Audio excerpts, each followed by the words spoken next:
하셨나니 21절 함께 당신들은 두려워하지 마소서 내가 당신들과 당신들의 자녀를 기르리이다 하고 그들을 간곡한 말로 위로하였더라. 아멘. 하나님께서 가정을 창조하셨습니다.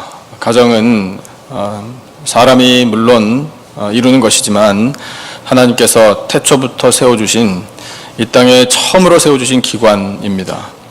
가정을 창조하신 하나님께서 모든 가정에 복을 내려주시고 가정을 인도하시고 가정의 주인이 되어 주십니다.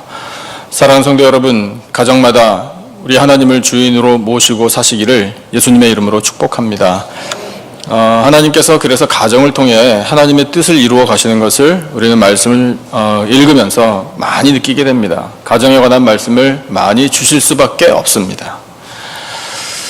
오늘 본문에도 한 가정이 나옵니다. 이 가정의 가장은 야곱입니다. 그런데 야곱이 죽었습니다. 슬픈 일을 당했습니다. 그 슬픈 일을 당한 아들은 대표적으로 요셉입니다. 그래서 요셉이 오늘 말씀을 보니까 그의 아버지 얼굴에 굽으려 울며 입맞추고 돌아가신 아버지 시신에게 하는 행동이었습니다.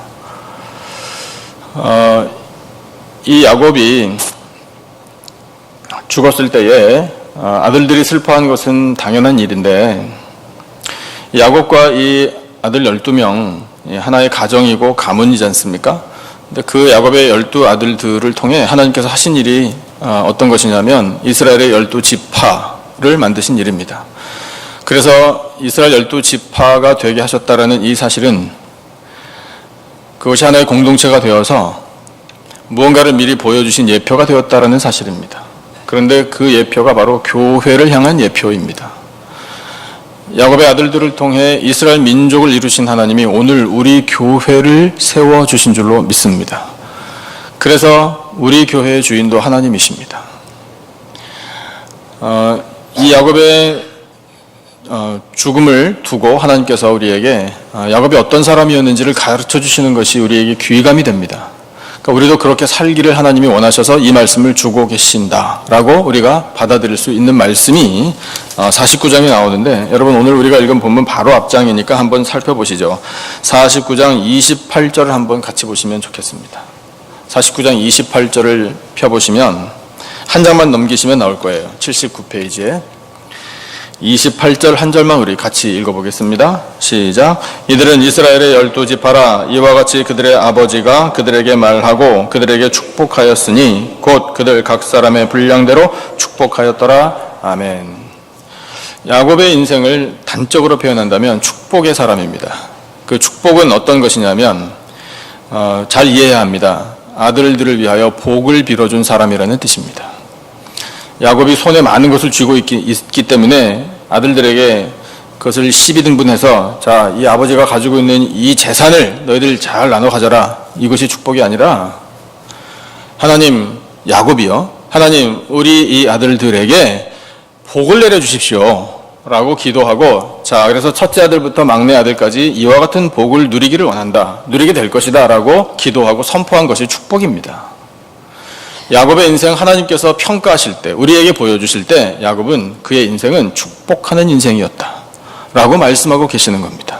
사랑하는 성도 여러분, 오늘 아버지 날이잖아요. 특별히 우리 아버지 되시는 가장 여러분, 자녀들을 위하여 이 축복을 아낌없이 쏟아 부으시기를 축복합니다. 그러면 여러분들의 기도를 하나님께서, 우리 아버지 하나님께서 들으시고 응답해 주실 줄로 믿습니다. 그래서 야곱이 축복을 하는데 마지막 숨 거둘 때까지 자녀들을 위하여 축복했다라고 말씀하시는 겁니다. 33절도 같이 읽어보죠. 49장 33절도 우리 다 같이 한 목소리로 읽어보겠습니다. 시작. 야곱이 아들에게 명하기를 마치고 그 발을 침상에 모으고 숨을 거두니 그의 백성에게로 돌아갔더라. 아멘. 영어 성경 보니까 이렇게 기록이 되어 있습니다. Breathed his last. 예. 이렇게 그가 마지막 숨을 쉬었다. 그대로 숨을 거두니 이렇게 번역이 되어 있잖아요. 야곱이 죽는 순간까지 한 일이 뭐냐면 자녀들을 위하여 축복하고 기도하고 선포한 일입니다. 하나님께서 그것을 귀하게 보시고 지금 이 야곱의 마지막 순간을 우리에게 보여주시고 계십니다. 147년 살았습니다. 마지막 남긴 모습이 어떤가요? 그 여운, 그 기억, 그것이 남겨진 가족들에게, 또한 야곱을 기억하는 사람들, 야곱을 둘러싼 사람들에게 은혜와 감동이 되고 있습니다. 여러분, 우리는 이 야곱의 마지막 순간의 모습을 보면서도 마음속에 그런 기도를 하게 됩니다. 나의 죽음도 야곱과 같이 세상에 남겨진 사랑하는 사람들, 우리 가족들, 친구들, 친지들, 그들에게 은혜와 감동이 되기를, 그렇게 되기를 원합니다. 라고 여러분, 우리 기도해야 해요. 죽음에 대한 이야기를 하면 기분이 영 언짢으십니까? 혹시? 그러실 수도 있겠죠. 누가 유쾌하겠어요. 그런데 여러분, 우리는 우리의 죽음을 준비하면서 기도해야 합니다. 우리의 죽음이 다른 사람들에게 거룩한 영향, 은혜가 되도록, 감동이 되도록 그렇게 살아야 하지 않겠습니까? 그리고 마지막 숨을 쫙 내쉬고 우리 마지막 자녀들을 위하여 또 축복의 한마디를 하고 그렇게 기도하면서 하나님 품에 안기는 이와 같은 은혜로운 죽음이 여러분, 하나님 앞에 영광이 되고요, 또 남겨진 사람들에게 은혜가 되기에 우리는 사모해야 돼요. 야곱이 그렇게 세상을 떠났습니다. 요셉이 슬퍼했습니다. 요셉의 아들들도 슬퍼했습니다. 그런데 함께 슬픔에 동참한 사람들이 오늘 본문에 나옵니다. 그 사람들이 누군지 한번 같이 찾아보겠습니다. 3절 끝부분에 보면 이렇게 기록되어 있습니다. 애굽 사람들은 70일 동안 그를 위하여 곡하였더라. 7일이 아니고요, 70일을 곡했습니다. 애굽 사람들이 야곱과 평소에 얼마나 좋은 관계를 맺고 야곱을 얼마나 존경했는지는 모르겠습니다만 이건 하나님의 역사예요. 야곱이 누굽니까? 애굽 사람들의 마음에 요셉의 아버지예요. 요셉은 바로왕 바로 다음 가는 사람이에요. 최고 권력자입니다. 그 권력자의 아버지니까 당연히 그 앞에 가서 머리를 조아려야 하나. 여러분, 그런 인간적인 내용이 아닙니다. 이것은 하나님께서 애굽 사람들의 마음을 움직여 주신 거예요. 그래서 진실로 그 슬픔에 동참케 해주신 하나님의 역사입니다. 그뿐만이 아닙니다. 더 놀라운 일이 일어났습니다. 그 놀라운 일을 말씀을 통해서 우리가 찾아볼 수 있는데, 요셉이 이제 아버지의 유언을 받들어 아버지의 시신을 가나안으로, 고향 땅으로, 외국으로 모시고 가야 되는데, 그렇게 가기 전에 자기 마음대로 간 것이 아니라 바로왕의 허락을 받아야 했지 않습니까? 그래서 바로왕에게 메시지를 보냅니다. 전가를 보냈는데 바로왕이 그 메시지를 듣자마자 허락해 줍니다. 그 허락해 준 본문이 오늘 보니까 6절에 나오네요. 6절에 이렇게 기록되어 있는데 같이 한번 6절 읽어볼까요? 우리 한 목소리로 시작. 바로가 이르되 그가 내게 시킨 맹세대로 올라가서 내 아버지를 장사하라, 이렇게 이야기해 줍니다. 정말 바로왕이 말 그대로, 이름 그대로 바로 허락해 줘요. 이 허락해 주는 바로왕의 마음을 여러분 어떻게 이해하십니까? 하나님께서 바로왕의 마음을 움직여 주신 줄로 믿습니다. 그래서 지체하지 않고 두말할 필요도 없이 요셉의 요청인데 당연히 들어주는 거죠. 요셉이 요청하기 전에 어쩌면 바로왕은 야, 염려하지 말고 내 아버지 시신을 모시고 가나안으로 가라라고 말했을지도 모릅니다. 그만큼 하나님의 역사는 크신 겁니다. 그 다음에 바로왕이 허락만 해준 것이 아니라 말씀을 보니까 7절, 8절, 9절까지 바로왕이 모든 요셉이 요청하지 않은 사람들도 함께 딸려 보냅니다. 같이 가서 장례에 참여하라, 도와주라, 힘이 되어주라, 이렇게 바로왕이 보내고, 맨 끝부분 9절 끝부분에 이렇게 기록이 되어 있는데 그때가 심히 컸더라, 하나님께서 이렇게 말씀하고 계십니다. 엄청나게 많은 사람들이 요셉과 장례 행렬에 동참하게 된 겁니다. 여러분 어떻게 보십니까?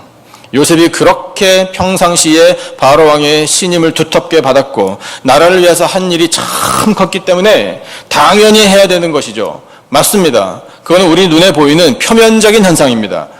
우리는 영적인 시각을 가지고 이 말씀을 대해야 합니다. 이건 하나님의 역사입니다. 하나님께서 바로왕의 마음을 움직여 주셨을 뿐만 아니라 그 신하들의 마음도 감동시켜 주셨고, 애굽 사람들 전부가 이 요셉의 아버지 야곱의 죽음 앞에 슬픔에 동참하게 하고 그 장례 행렬에 즐거운 마음으로 동참하게 해주신 것이 바로 하나님의 역사입니다. 여러분, 그러면 하나님이 왜 이렇게 특별하게 야곱의 죽음과 슬퍼하는 요셉을 위로하시고 은혜를 베풀어 주셨을까요? 이 질문이 필요한 거예요. 너무나 놀라운 사랑 아닙니까? 여러분, 하나님께서 어떤 마음으로 야곱과 요셉을 보셨는지 우리 이 말씀을 통해서 마음속에 궁금한 마음을 가져야 돼요. 그리고 사모해야 돼요. 저는 그렇게 기도한 적이 자주 있습니다. 이 말씀을 대할 때마다 하나님, 야곱하고 요셉을 이렇게 많이 사랑하셨는데 저는요? 이렇게 기도를 드린 적이 있어요. 여러분도 그렇게 기도를 드리시면 참 좋겠다는 생각이 듭니다. 맨 마지막 말만 한번 저하고 같이 해보실래요? 저는요? 예. 근데 그렇게 저는요라고 여쭤는 봤는데 물론 마음에 찔림은 많아요. 아휴, 내가 과연 자격이 있나? 그런 생각은 들어요. 하지만 여러분, 하나님이 누굽니까? 우리 아버지 아닙니까? 아버지한테 때 좀 써보셨습니까? 여기 한 집안에 아들들 많이 왔네요. 아버지한테 때 좀 써봤어요? 할아버지나 아버지한테? 때 쓰잖아요? 달라고 하잖아요? 때 쓰면은 자녀들이 때 쓰면 부모님 여러분 마음이 어떠셔요? 이런 고얀 것들 이렇게 하십니까? 아니잖아요. 기쁘시잖아요. 즐겁지 않으십니까? 때 쓰는 자녀들? 우리는 그럴 자격이 있는 사람들이에요. 왜냐하면 우리는 하나님의 자녀니까.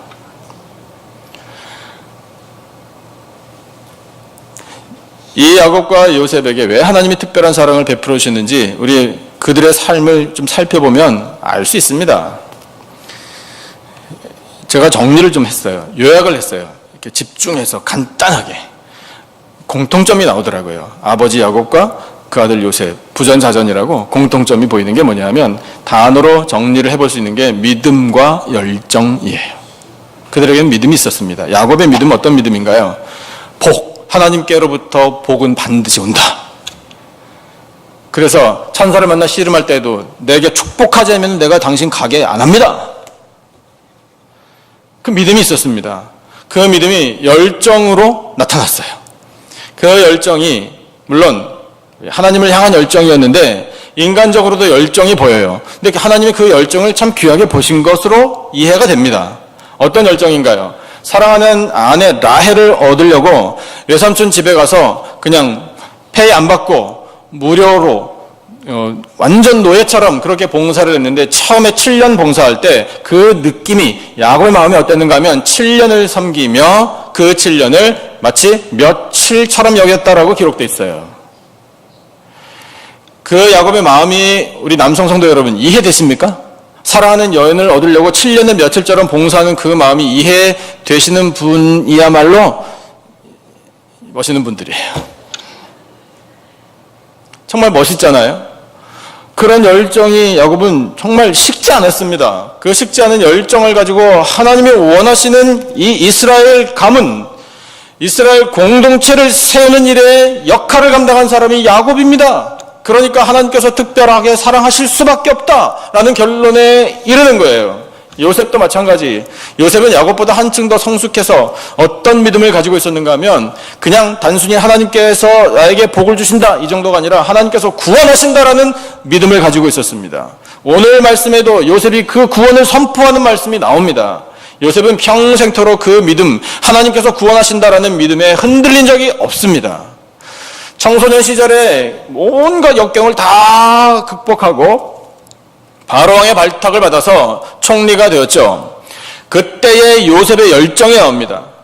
저는 너무나 훌륭하게 보입니다. 그리고 부럽습니다. 그렇게 되기를 저도 원하고 있습니다. 어떤 거냐면 바로왕이 배려를 해줍니다. 총리가 된 것뿐만 아니라 일가를 이루게 해줍니다. 그래서 가정을 세웁니다. 신혼입니다.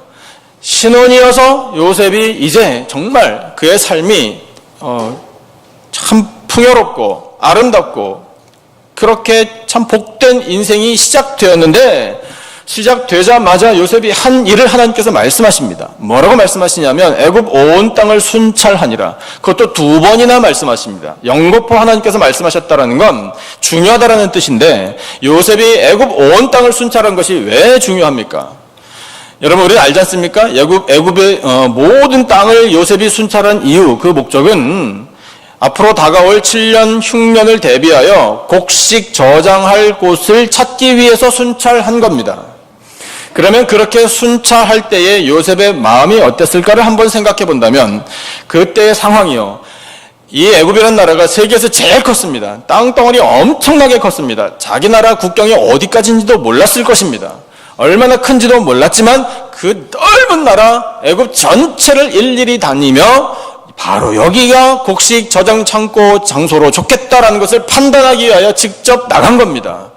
나가서 순찰하는 그 여정이 최고 권력자니까 뭐가 힘들겠나? 아니요. 그렇지 않습니다. 엄청나게 힘든 일입니다. 더구나 신혼입니다. 신혼의 단꿈에 젖어 있어도 누구 하나 흠잡을 수가 없습니다. 그런데 요셉은 그 식지 않는 열정 때문에 나선 겁니다.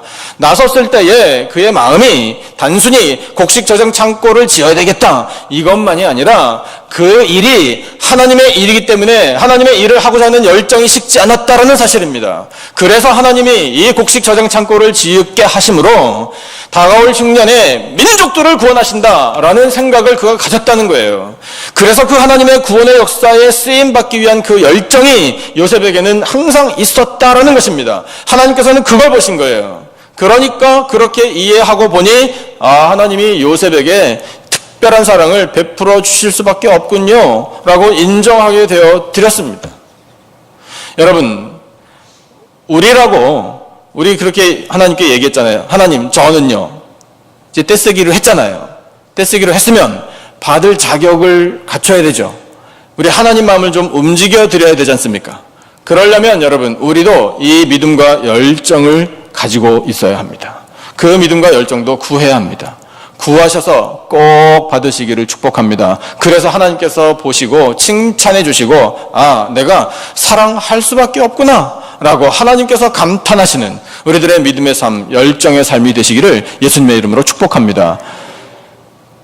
그래서 요셉이 바로 왕의 이 넉넉한 배려 받아서 가나안 땅으로 무사히 장례 치르고 돌아왔습니다. 그 다음에 일어난 일이 오늘 우리에게 주시는 하나님의 마음이고 은혜입니다. 요셉의 형들이 걱정을 하기 시작했습니다. 요셉의 형들이 야곱의 죽음을 계기로 엄청난 걱정을 하기 시작했습니다. 뭘 걱정했는가 하면 15절 말씀을 보니 이렇게 걱정하네요. 15절만 같이 한번 읽어볼까요? 우리 다 같이 한 목소리로 시작. 요셉의 형제들이 그들의 아버지가 죽었음을 보고 말하되 요셉이 혹시 우리를 미워하여 우리가 그에게 행한 모든 악을 다 갚지나 아니할까 하고 라고 염려하기 시작했습니다. 우리가 이렇게 얘기하잖아요. 여기 적용되는지 모르겠습니다만 도둑이 제발 저리다고 요셉이 무슨 말 했습니까? 형들에게 형들이 어떻게 그럴 수가 있습니까? 라는 말 한마디도 한 적이 없습니다. 형들이 나에게 저지른 악행을 나는 잊지 못합니다 라는 말을 아예 그냥 내색도 하지 않았습니다. 왜냐하면 그런 마음이 요셉에게 없었기 때문에 그렇습니다. 그런데 형들은 달랐습니다. 형들이 생각하기에 자기들 중에 한 사람이 만약에 요셉의 위치에 있었다면 틀림없이 원수 갚았을 거다라고 생각한 거예요. 요셉의 형들이 볼 때 요셉이 자기들 같은 줄 안 거예요. 우리가 그런 왜곡된 시각을 가질 때가 많이 있잖아요. 다른 사람들 다 나 같은 줄 알잖아요. 그 다른 사람들도 나같이 보기를 원하잖아요. 아주 사소한 일에서부터 중요한 일에 이르기까지. 그래서 나와 같은 시각과 나와 같은 스타일이 아니면은 어때요? 화내잖아요. 그죠? 스트레스가 되잖아요. 왜 다를까라는 것을 생각하는 게 아니라 다르면 안 되는 거예요. 이게 아주 못된 우리의 죄악된 본성이잖아요. 이 요셉의 형들이 그래요. 원수를 갚는다고요. 모든 악한 행위, 우리가 했던 것을 그대로 갚지나 않을까? 참 안타까워요. 말씀을 더 보죠. 16절과 17절까지 같이 말씀을 보겠습니다. 16절, 17절 다 같이 한 목소리로 시작. 요셉에게 말을 전하여 이르되 당신의 아버지가 돌아가시기 전에 명령하여 이르시기를 너희는 이같이 요셉에게 이르라. 내 형들이 내게 악을 행하였을지라도 이제 바라건대 그들의 허물과 죄를 용서하라 하셨나니 당신 아버지의 하나님의 종들인 우리 죄를 이제 용서하소서 하매 요셉이 그들이 그에게 하는 말을 들을 때에 울었더라. 아멘. 요셉의 울음의 의미를 여러분 이해하십니까? 어떤 마음이었을까요? 아니 이렇게 내 마음을 모르나? 모를 수밖에요. 형들이 어떻게 요셉의 마음을 압니까? 그리고 지금 걱정해서 이 요셉의 형제들이 요셉에게 자비를 먼저 요청하잖아요. 용서라는 단어가 나옵니다. 용서? 요셉은 벌써 용서했습니다. 그런데 그 마음을 전혀 모릅니다. 원수를 갚을 거라는 걱정? 아니 왜 쓸데없는 걱정을 하고 있는 걸까? 그 울음의 의미가 그래서 그런 답답함과 서글픔, 그런 눈물임을 우리가 이해합니다. 근데 제가 이 본문을 읽을 때마다 마음이 걸리는 구절이 있어요. 제 마음이 거기서 탁 이렇게 걸려요. 구절에. 그 걸리는 구절이 뭐냐면 당신의 아버지라는 표현이에요. 그리고 그 밑에 17절에 보니까 당신 아버지의 하나님이라는 표현, 2번이나 이런 표현을 썼어요. 그래서 저에게 질문이 생겨요. 제가 말하고 싶어요. 요셉의 형제들에게. 당신의 아버지라고요. 그 아버지가 누구 아버지입니까? 이거 당신들 아버지예요. 우리 아버지예요. 이게 요셉이 하고 싶은 말이었을 거예요. 그런데 지금 이 요셉의 형제들은 남의 아버지라고 이야기해요. 그러니까 그만큼 야곱 아버지가 살아계실 때 이 아버지와 가까이 하지 못했다라는 거예요. 마음으로요. 그러니까 안타까운 거예요. 그러니 멀리 계신 아버지, 더구나 세상 떠나가신 아버지, 이제 더 이상 우리 아버지라고 부르지도 못할 그 아버지. 그런데 요셉에게는 진짜 아버지. 이렇게 거리감을 두니 요셉이 얼마나 마음이 안타까웠겠습니까? 더구나 하나님을, 당신 아버지의 하나님? 그럼 그 하나님은 누구 하나님이에요? 이와 같은 것들이, 이 짧은 구절들이 하나님께서 우리에게 던지시는 어떤 도전이에요. 여러분, 우리는 이 말씀을 통해서 우리가 하나님 아버지를 어떻게 생각하고 있는지를 다시금 깨닫게 됩니다. 여러분, 하나님 아버지가 누구 아버지이십니까? 담임 목사의 아버지이십니다. 맞습니까? 우리 장로님들의 아버지 맞습니까? 우리 교회의 직분자들의 아버지 맞습니다. 다 맞습니다. 틀린 거 아닙니다. 그런데 여러분, 우리는 뭐라고 고백해야지 하나님께서 기뻐하실까요? 하나님 아버지는 누구 아버지? 내 아버지. 그래서 우리 아버지. 저를 따라 여러분 확실하게 한번 고백해 보시죠. 저를 따라 하세요. 하나님 아버지는 내 아버지이십니다. 하나님 아버지는 우리 아버지이십니다. 아멘이십니까? 옆에 계신 분하고 이 선포를 같이 하십시오. 하나님 아버지는 우리 아버지이십니다라고 옆에 분 눈을 보고 한번 같이 말씀하셔요. 옆에 보시고 하나님 아버지는 우리 아버지입니다. 맞죠? 우리 아버지.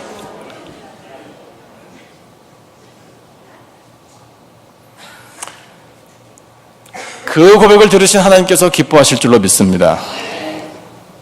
그래서 요셉이 참 말은 못하지만 그 형들이 전해준 그 메시지 구절마다 다 반박하고 무슨 말입니까? 라고 다 지적하면서 말할 수 있었겠지만 그런 거 다 모아서 정말 속 시원한 한마디 메시지를 전해줍니다. 그것도 역시 하나님의 은혜예요.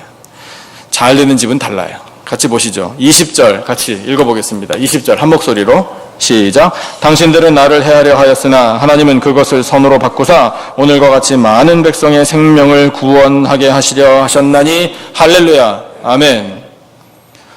하나님께서 하신 일은 구원입니다. 형님들, 하나님께서 하시는 일은 구원을 계획하신 일이고 나를 통해 그 구원을 우리에게 베풀어 주신 일입니다 라는 이 선포, 여러분 이것이 바로 오늘 우리를 향한 하나님의 마음인 줄로 믿습니다. 우리는 악해요. 우리는 죄인입니다. 우리는 연약합니다. 우리는 허물이 많습니다. 우리는 이기적입니다. 나밖에 모릅니다. 사랑 못합니다. 여러분 우리에게는 허물이 많아요. 우리는 죄인입니다. 그러나 죄인인 우리를 위하여 예수 그리스도를 보내주신 하나님 아버지, 그 아버지의 놀라우신 사랑, 예수 그리스도의 그 십자가에서 흘리신 보배로운 피 덕분에 여러분 우리들의 모든 이 죄악들은 선하게 바꾸어진 줄로 믿습니다. 그리하여 오늘 우리가 예수 그리스도를 바라보면 그 예수 그리스도의 보혈로 말미암아 우리가 구원을 얻게 되는 것입니다. 이것이 바로 하나님 아버지의 사랑이라 우리에게 말씀하고 계십니다. 요셉의 이 말과 더불어 이제 요셉이 형들이 정말로 걱정하는 이 프랙티컬한 이 worry, 이것에 대해서 더 구체적인 대답을 주고 있습니다. 그 구체적인 대답도 은혜입니다. 같이 21절 읽어보시죠. 21절 다 같이 한 목소리로 시작. 당신들은 두려워하지 마소서. 내가 당신들과 당신들의 자녀를 기르리이다 하고 그들을 간곡한 말로 위로하였더라. 아멘. 요셉은 멋진 삼촌이에요. 이 요셉의 조카들이 요셉 덕분에 아무 걱정할 필요가 없게 된 겁니다. 여러분, 우리 이렇게 살아야 되는 것 아닙니까? 우리 하나님을 믿는 백성들이고 그리스도인들이라면 이렇게 사랑하면서 살아야 합니다. 그럴 때 우리들의 가문을 하나님께서 복되게 해 주십니다. 요셉이 최고 권력의 위치에 있으니까, 그래서 끌어다 쓰는데 아무런 불편함이 없으니까, 여러분, 그것은 역시 표면적인 현상입니다. 표면적인 일이에요. 이 요셉의 말, 이 약속은 어떤 것을 의미하는가 하면, 내 사랑하는 형제들이여, 당신들의 자녀들, 우리 가족 아닙니까? 우리 모든 가족을 하나님께서 돌보아 주십니다 라고 고백한 거예요. 그러니까 믿음과 사랑이 충만한 가문이 될 수 있었던 겁니다. 사랑하는 아버지들 여기 계시네요. 오늘 아버지 날을 맞아 우리 아버지들 하나님의 은혜가 충만하시기를 축복합니다. 여러분 옆에 아버지들이 계시면 그분들을 위해서 다시 한번 축복해 주시면 감사하겠습니다. Happy Father's Day 이렇게요. Happy Father's Day.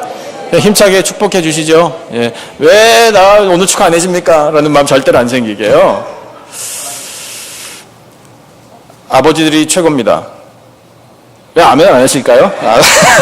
아버지들이 최고입니다. 아버지들이 잘 돼야지 가정이 잘 되는 거 아닙니까?